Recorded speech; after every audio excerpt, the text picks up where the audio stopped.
Salut les devins, c'est Saikyo. Il est l'heure pour moi de vous présenter une nouvelle prédiction. À vrai dire, c'est pas celle que j'avais en tête de vous présenter maintenant, mais ça va pas tarder, les deux vont s'enchaîner, je pense. Du coup, cette vidéo d'aujourd'hui est en lien très directement avec le nouveau Akaishin que je vous ai présenté récemment en vidéo. Ça faisait l'objet d'une PLT, je vous afficherai sûrement à l'écran un lien, et dans tous les cas en description vous aurez le lien si des fois vous n'avez pas vu cette vidéo-là, dans laquelle un nouvel Akaishin, soit un dieu de la destruction, et son ange qui l'accompagne, ont été révélés en termes de visuel, mais en termes d'indication de texte ou d'histoire, on n'a pas grand chose, voire même rien du tout. À l'heure actuelle, on ne connaît toujours pas leur nom. Mais par contre, aujourd'hui, si je vous propose cette vidéo prédiction, c'est parce que j'ai bossé de mon côté et j'ai trouvé de fortes ressemblances avec des dieux, avec un dieu en particulier de la mythologie égyptienne pour ce nouveau Akaishin, celui qui a un peu une tête de nain à la peau verte et barbe rousse. Alors c'est vrai que dans ma propre vidéo, et vous-même en commentaire, vous étiez nombreux à avoir la même idée, on pensait beaucoup à un dieu issu de mythologie nordique, parce qu'il avait un peu le caractère design d'un viking, ou de quelque chose un peu comme un nain, ou quelque chose comme ça. Et en faisant des recherches sur ces fameux dieux nordiques, j'ai pas trouvé d'énormes ressemblances. Alors moi-même, je ne suis pas un expert en divinité, mais dans mes recherches, j'ai rien trouvé. Par contre, un truc déjà qui m'a mis sur la piste des dieux égyptiens une nouvelle fois, en plus de Beerus et Champa, c'est tout simplement le fait que ce Akaishin porte des vêtements très similaires à ceux de Beerus et Champa, avec quelques petites différences, mais c'est quand même très similaire. Et il faut reconnaître que ces vêtements-là font très dieu égyptien, divinité égyptienne. Et je me suis dit que ça devenait un peu n'importe quoi de la part de Toriyama s'il commençait à mélanger un personnage aux allures physiques de dieu nordique avec des vêtements de dieu égyptien. Il est libre de le faire, mais c'est quand même un peu bizarre. Du coup, je me suis dit que les vêtements, c'est-à-dire le pantalon, ceinture et tout ça, sont communs ou quasi communs. Il y a quelques petits détails qui changent, j'en suis conscient, ça on pourra en parler plus tard dans une autre vidéo, mais dans l'ensemble ça se ressemble, vu de loin ça se ressemble. Et ça, j'ai considéré que j'allais pas le calculer pour cette vidéo-là. Mis à part me dire qu'on partait sur des dieux égyptiens. Alors, pour trouver à quel dieu égyptien ce nouvel Akaishin pouvait faire référence, j'ai regardé tout ce qui différait. Et comme éléments principaux, on a alors la taille, il est très petit, son aspect physique qui est assez ingrat, pas beau à vrai dire, qui ressemble beaucoup à des nains, un peu comme les nains dans le Hobbit, beaucoup ont parlé de Gimli, voilà, on est un peu dans ce physique-là.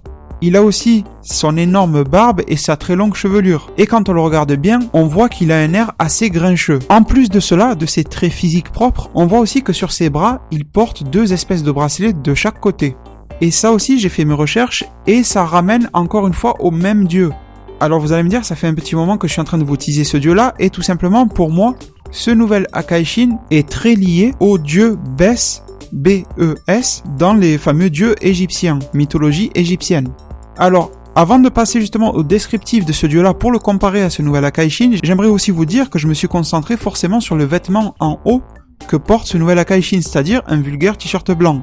Et ça, on va y venir aussi un peu vers la fin de la vidéo, je pense. Alors, pour vous parler de ce fameux dieu Bes, j'ai plusieurs sources que je vous mettrai dans la description, comme ça vous pourrez aller les consulter vous-même et vous faire votre propre idée. Mais moi, pour le bien de cette vidéo et pour pas être trop long, j'ai sélectionné quelques passages de chaque site. Du coup, je vous dirai de quel site j'ai chopé tel passage, comme ça vous pourrez aller vérifier par vous-même si ça vous chante. Alors j'ai des sites grand public, comme d'autres qui le sont beaucoup moins et qui sont très spécialisés. Le premier parlera forcément à tout le monde, même s'il faut s'en méfier un peu sur les bords. Mais le premier site est Wikipédia. Et si vous allez sur la page du dieu Bes dans Wikipédia, vous verrez qu'en bas vous avez les sources qui ont permis de créer cette fameuse page Wikipédia, et toutes ces sources-là sont dignes de confiance. Donc oui, cette page Wikipédia est elle-même digne de confiance. Alors je vais rentrer dans une phase de lecture pour que vous compreniez un peu mieux quels sont les traits de physique et de caractère sûrement communs entre ce fameux dieu égyptien Bes et le nouvel Akaishin présenté. Alors, Wikipédia nous dit qu'en termes d'aspect, Bes est presque toujours représenté sous la forme d'un nain, doté de longs bras, de jambes courtes et d'une queue. Bon là, pour ce nouvel Akaishin, on peut pas savoir vu qu'il est de face, mais il ne semble pas en avoir, je dis bien il semble. S'il se tourne, peut-être qu'il en a une, ça je sais pas. Son visage rappelle le lion. Il est marqué par une barbe hirsute et des sourcils imposants, qui accentuent son aspect peu amical. Sa petite taille est peut-être à mettre en relation avec sa naissance prématurée. Bes porte souvent à partir du Nouvel Empire une peau de lion ou de léopard et est parfois doté de 2 petites cornes. Et là, je sais que ce que je vais dire va plaire à pas mal de monde, c'est que selon les légendes, sous cette peau de léopard, il cacherait un pénis impressionnant. Alors je vous vois déjà tous venir en commentaire, et bien sûr, avant de rigoler un peu sur ça, j'aimerais surtout vous dire que aux yeux des Égyptiens, ce cadeau de la nature dote celui qui en bénéficie d'un gros appétit sexuel, lequel ne peut qu'aller de pair avec la joie de vivre, et ça c'est plus important que le côté blague. Déjà, l'aspect sexuel c'est quelque chose qui est assez mis en avant sur le côté comique dans Dragon Ball, il y a qu'à voir Kame Sennin, et c'est quand même mis en avant globalement dans tous les shonen, et bien sûr ça renvoie encore avec la joie de vivre. On nous dit que cet attribut a beaucoup contribué à sa cote de popularité, bref. On nous dit ensuite que Bes est un dieu hilar, ce qui explique qu'il est souvent représenté avec des instruments de musique à la main. Il est parfois accompagné de son épouse, un serpent surnommé Besset, mais on le considère plus souvent comme l'époux de Taouret. Désolé pour ceux qui s'y connaissent bien, au niveau des prononciations, je sais pas si je suis bon ou pas. Je passe rapidement sur les attributs, qui nous proviennent de Wikipédia encore une nouvelle fois. De manière générale, le rôle de Bes était de veiller sur les humains dans leur vie quotidienne, ce qui le rend très populaire et proche du peuple. Cet attribut explique pourquoi il est souvent armé. En effet, il peut ainsi égorger ses ennemis et ceux de ses adorateurs. C'est d'ailleurs pour cela que l'on le surnomme le combattant. Il protège les hommes contre les forces néfastes, les esprits malfaisants, les animaux dangereux comme les reptiles, crocodiles ou autres. Bes fait fuir par ses danses grotesques et ses grimaces affreuses toutes les forces du mal. Mais il apporte également la joie, le divertissement et la bonne humeur en jouant de la harpe et de la lyre dans les foyers. Il est aussi connu pour sa protection du sommeil, il garantit aux humains des nuits calmes et un sommeil paisible en écartant toutes les puissances hostiles. Ce dieu est aussi le protecteur des femmes enceintes sur lesquelles il veille également pendant leur grossesse. Son image permet de dissuader, de faire fuir les esprits maléfiques qui pourraient mettre en péril l'issue de la grossesse. Il met en fuite les mauvais génies de l'accouchement, et souvent on le représente en train de danser ou de jouer du tambourin autour du lit du nouveau-né, pour éloigner les esprits malins. Bes est aussi considéré comme le dieu qui apporte le bonheur dans les foyers, ce qui explique qu'il est très aimé. Alors je vais rapidement passer sur d'autres de mes sources, comme ça vous allez voir que cet aspect-là, joie de vivre et tout ça, est confirmé et qui vient jouer justement un contraste avec son physique ingrat et qui fait fuir un peu tout le monde. Et ça, si vous allez voir dans ma zone commentaire et tout ça, vous allez voir que j'en ai parlé avec pas mal de monde, comme quoi j'étais persuadé que ce dieu-là de la destruction aurait un peu un fort contraste entre son physique et ce qu'il est réellement mentalement, c'est-à-dire très joyeux. Alors juste pour vous confirmer, on a le site mythologica.fr qui nous confirme qu'il s'appelle bien Bes ou Bissu, sinon je ne sais pas exactement la prononciation, dieu égyptien, qui est là surtout pour chasser les mauvais esprits et le malheur, qui est un génie protecteur plutôt qu'une divinité. Et que malgré son aspect peu avenant, c'est-à-dire qu'il n'est pas très beau ou qui donne pas très confiance à le voir, c'est un dieu bienfaisant qui par son aspect faisait peur aux mauvais esprits. Il portait des épées et des couteaux, mais aussi des instruments de musique pour faire du vacarme et faire peur à ces fameux mauvais esprits.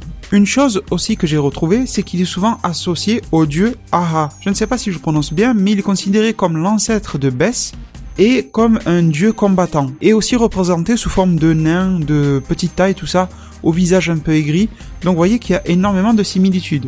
Alors, je vais me concentrer quelques secondes ou minutes sur les attributs de ce personnage-là et en faire le lien direct avec l'image que l'on a eue. Et ensuite, je vais vous donner quelques éléments en plus concernant le fameux bracelet qu'il porte à chaque bras et aussi, justement, des informations qui pourraient nous être utiles concernant son opposé. Parce qu'on ne sait pas de quel univers il vient, mais peu importe d'où il vient, il a forcément un univers jumeau et donc un Akaishin, dieu de la destruction, jumeau. Et cela aussi, vous allez voir que c'est en train de confirmer mes dires, si ça se produit de telle manière et que Toriyama s'est bien inspiré de Bes. Je vous tease un peu sur ça et j'espère que vous resterez durant toute cette vidéo parce que ça, je vais en parler un tout petit peu plus tard. Alors revenons au sujet du moment pour cette vidéo-là, en vous disant que la description de Bes correspond parfaitement avec le Akaishin présenté par Toriyama dans le V-Jump, à savoir qu'il est un nain, doté de longs bras, de jambes courtes et pour la queue, je vous ai dit, on peut pas vraiment se prononcer. Son visage rappelle le lion, oui, grâce à sa barbe justement qui est dite comme étant hirsute, c'est une espèce de grosse barbe rougeâtre, un peu orangée.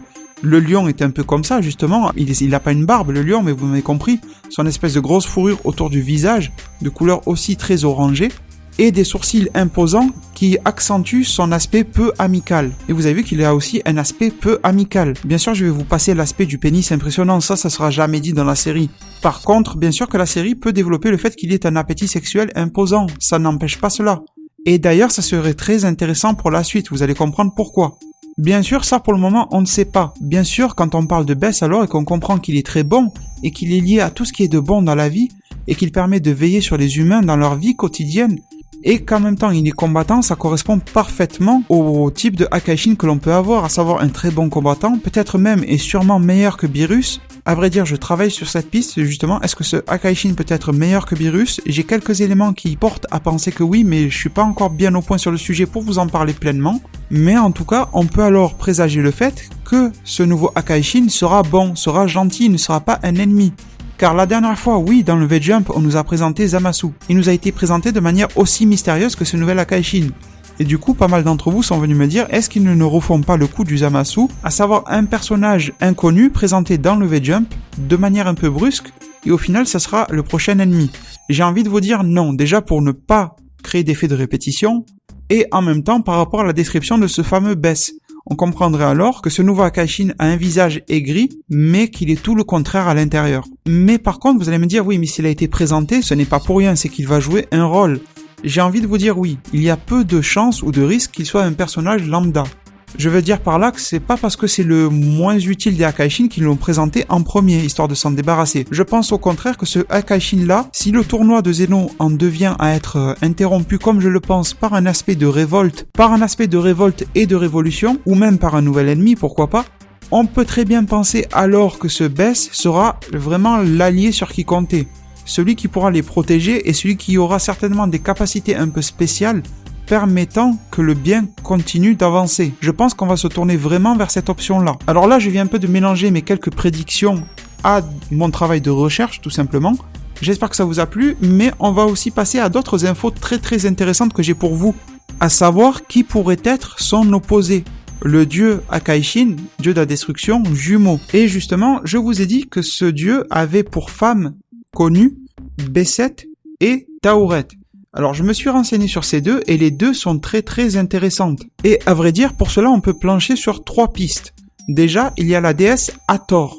Hathor est aussi une divinité égyptienne et elle est très souvent associée à Bess, le fameux nain à barbe rousse et tout ça. Tout simplement parce qu'elle est connue comme en tant que déesse des festivités et de l'amour et c'est très très similaire à ce que fait Bess.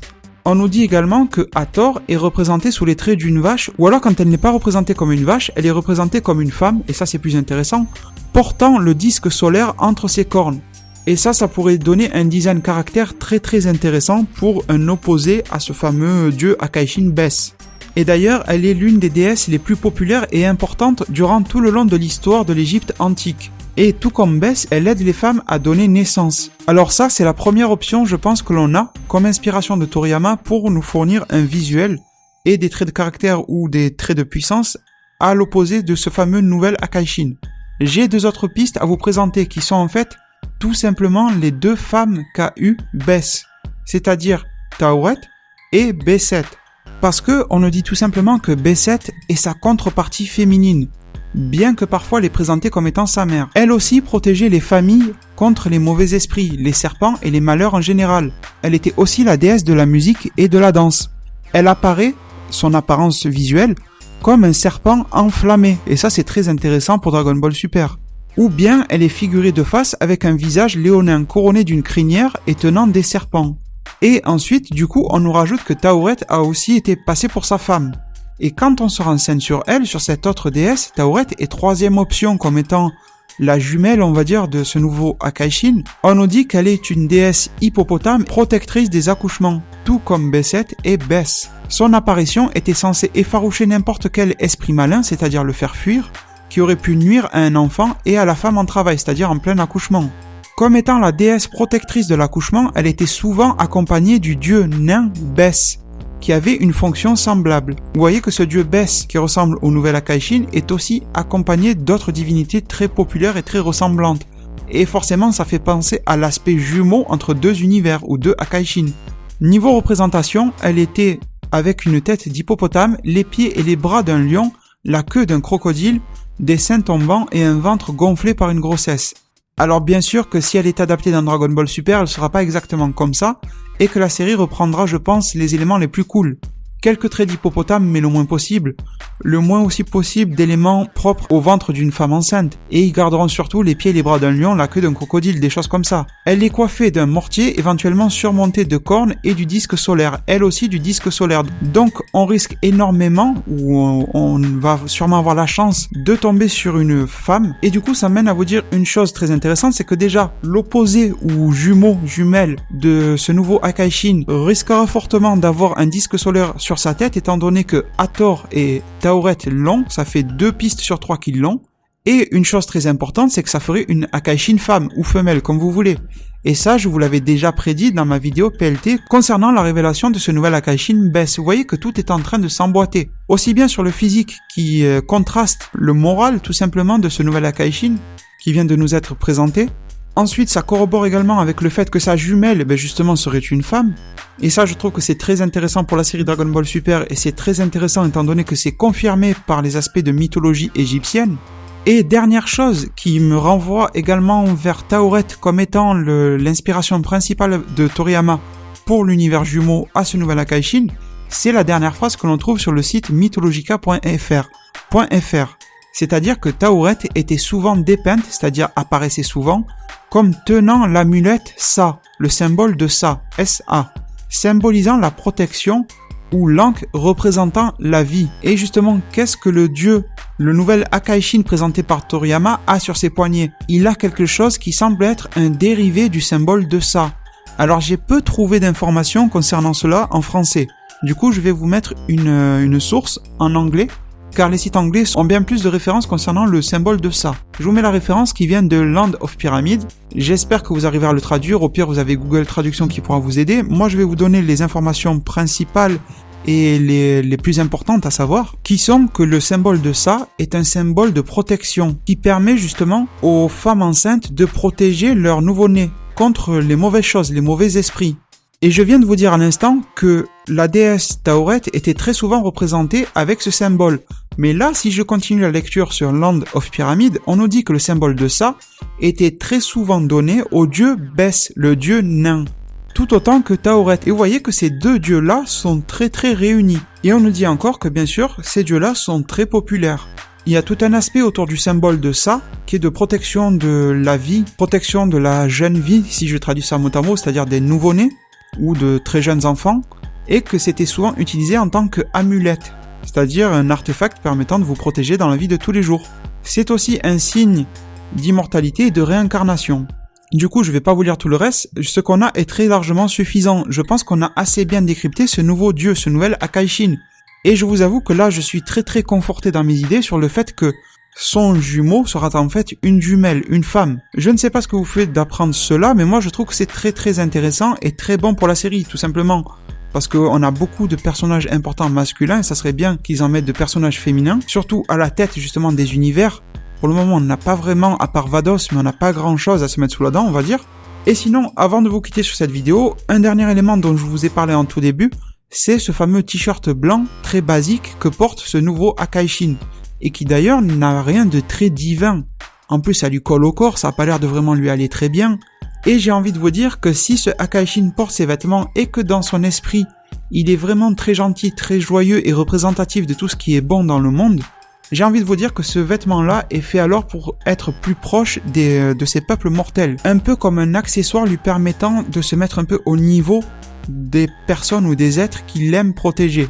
Vous allez me dire qu'un Akaishin est censé être neutre, et vous avez pas non plus tort dans le fond, mais rappelez-vous que dans l'arc tournoi de Champa, on avait très bien vu que Champa était quand même bien meilleur, avait un bien meilleur fond que Beerus. À savoir que quand Frost a été révélé au grand jour, Champa était très affecté. Tandis que Beerus, lui, ce genre de choses, il s'en foutrait complètement. Et puis après tout, un Akaishin est censé faire le ménage dans l'univers. Et faire le ménage, c'est en quelque sorte détruire les mauvaises choses de l'univers, ceux qui vont à l'encontre de l'univers. Alors d'accord, ce dieu-là, ce nouvel Akaishin, n'ira pas faire la justice au sein même des peuples, mais à l'échelle de l'univers tout entier, si un peuple risque d'en causer sa perte, il sera là pour le détruire.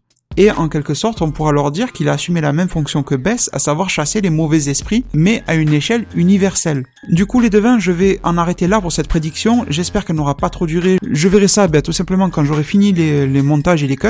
J'espère également que vous l'aurez apprécié, tout autant que moi j'ai aimé la faire, c'est quelque chose qui m'a tenu à cœur dès que j'ai vu apparaître ce nouveau dieu, je me suis dit il faut absolument que je bosse le sujet et de savoir d'où il provient. N'hésitez pas à me dire en description si cela vous semble cohérent, si au final vous êtes un peu déçu que tous les dieux risquent d'être issus de mythologie égyptienne et non pas nordique, où je sais que certains d'entre vous m'avaient dit oui peut-être qu'il y aura une mythologie par paire d'univers jumeaux, ce qui est très cool comme théorie, mais ça n'a pas vraiment l'air de se confirmer quand on analyse les faits. En tout cas, moi je peux vous avouer que je serais vraiment très réjoui si le prochain Akaishin, ou du moins le Akaishin jumeau à celui qu'on voit apparaître sur les visuels fournis par Toriyama dans le V-Jump, est une femme. D'ailleurs, petite précision, ça permettrait justement de jouer sur l'aspect appétit sexuel de Bess, du dieu égyptien Bess. Comme ça, si son opposé est une femme, on pourra alors vite s'imaginer que de manière très comique, le fameux comique de Dragon Ball et de Toriyama, que ce nouveau Akaishin va lui courir après sans cesse et va un peu lui faire la cour de manière constante. Du coup, les devins, je pourrais continuer beaucoup plus sur cette vidéo-là et sur cette lancée avec beaucoup plus de détails qui viennent corroborer avec la situation.